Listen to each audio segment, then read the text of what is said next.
আরেকজনের ওয়াইফাই চুরি করে বা হ্যাক করে ওয়াজ ডাউনলোড করে শুনলে সব হবে কিনা? কারোর ওয়াইফাই এটা যদি আপনি হ্যাক করেন বা চুরি করে সেটা যে কোনোভাবে আপনি ইউজ করেন, ওই বেচারার যে স্পিড আছে সেই স্পিডের মধ্যে ঘাটতি হবে কি হবে না, কমতি হবে কি হবে না? তাহলে তার ক্ষতি হলো না?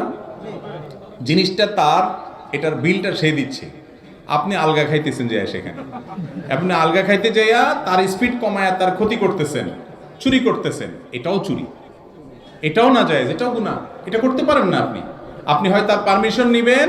হ্যাঁ, কিছু কিছু ওয়াইফাই আছে ওপেন, এয়ারপোর্টের বিভিন্ন জায়গার পাবলিক প্লেসের অনেক ওয়াইফাই আছে, বা অনেকে ব্যক্তিগত ওয়াইফাই ওপেন রাখছে যে কারো যদি লাগে লাগাবো, তার অসুবিধা নেই, ভিন্ন কথা।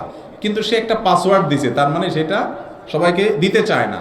আপনি এটা হ্যাক করলেন, করে আপনি ব্যবহার করলেন, প্রশ্ন আপনি লিখলেন, আবার যে ওয়াজ শুনছে, যদি বাদরামো করে প্রশ্ন দিয়েও থাকেন, তারপরেও বলবো যে যদি এটা দিয়ে আপনি ওয়াজও শুনেন, তারপরও আপনার এই গুনাহ ঠিকই হবে।